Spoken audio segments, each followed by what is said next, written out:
Well, to shed more light on the fifth mid-year coordination meeting, we have the pleasure to have this phone with Dr. Shayma Sharqawi, the chairperson of the board of directors of the Studies Institute. Good afternoon.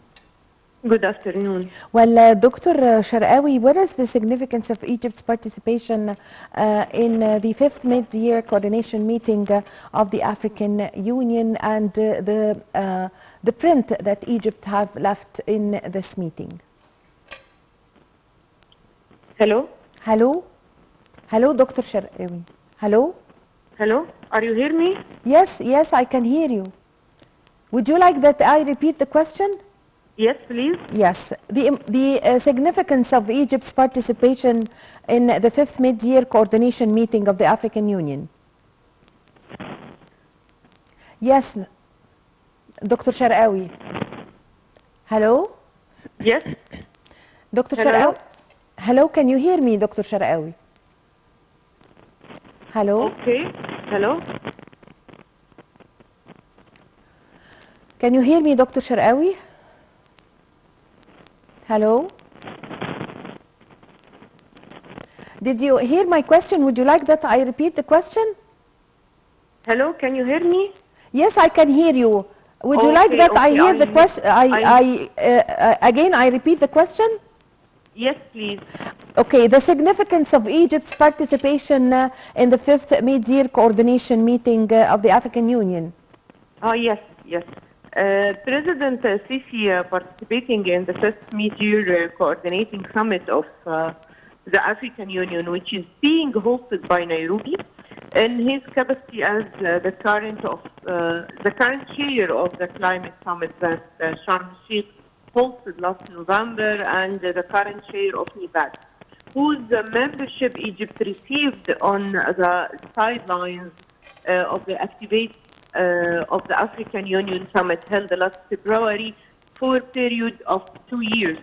Besides that, Egypt was one of the founding countries in the initiative under the umbrella of African Union as a development initiative that includes the vision of African Union for economic and social development and the achievement of continental integration in the line with the goals of the 2060 development agenda and the goals of the continental free trade area. Through its participation, Egypt seeks to deepen Egyptian economic cooperation with Kenya as one of the powerful economic centers in East Africa. Yes, so Dr. Sharqawi, the ministerial level meeting gathering also heads of states participation had adopted the theme of education for the African Union in 2024. How do you assess the importance of boosting African relations in the field of education? Yes, at the top of Egypt's African priorities is cooperation in the field of higher education and scientific research.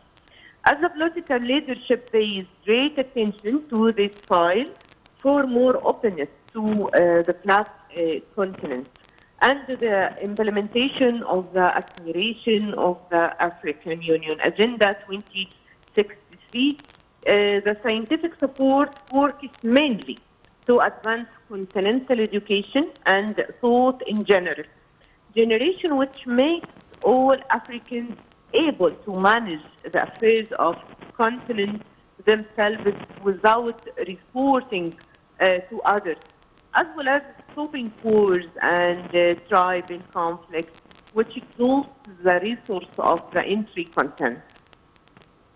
Yes, Dr. Sharqawi, Egypt also exerted great efforts to enhance the role of industrial sector in the African states. How do you view this?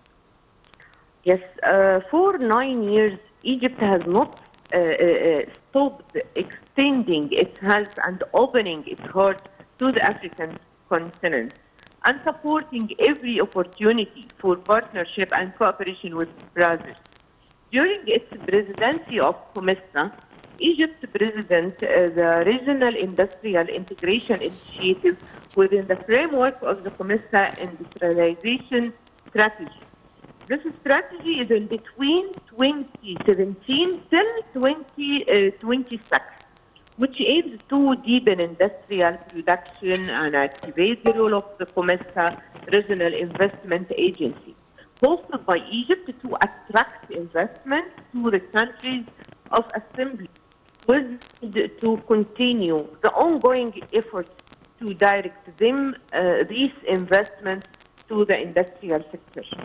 Yes, also Dr. Sharawi, during his speech before the conference and the meeting of the African Union, President Abdel Fattah al-Sisi said that Egypt is committed or is strongly backing boosting regional integration in the African, within African states stability. How do you see and read the statements by the President?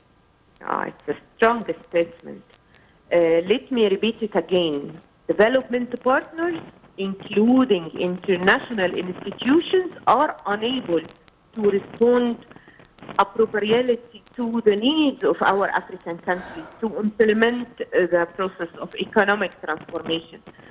And it is a strong statement that both the current situation and the current crisis in front of the whole world and asks everyone to be equal to the partnerships that took place in all international or regional sessions, so that everyone can pass through that crisis quickly and with minimal loss. As we see that they are bold words from a leader. He has a vision and a continental responsibility, not just a local one. Yes, also Dr. Sharawi, President Abdel Fattah al-Sisi also spoke in his speech about full support, Egypt's readiness to provide full support to African countries to boost their developmental process under the umbrella of the 2063 African Agenda. How did you read his speech? Hello? Hello? Yes. Dr. Sharawi, can you hear me? Yes? Yes. Would you like that I repeat the question? Yes, please. Okay. I thank you very much for your time. Thank you for your valuable information, Dr. Shayma al-Sharawi, the chairperson of the Board of Directors of Studies Institute. Thank you very much for joining us over the phone. With this, my dear viewers, we come to the end of this episode of our program, Cairo Local Time. My name is Amal Mukhtar. Thank you for watching.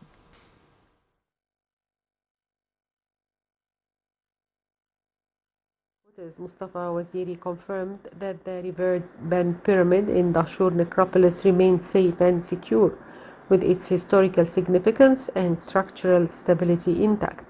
Waziri clarified that the iron bars, which have been a subject of discussion, were installed in the northwestern corner of the pyramid in 2014 to strengthen and preserve this section of the pyramid. Built by King Snefru, the visionary founder of the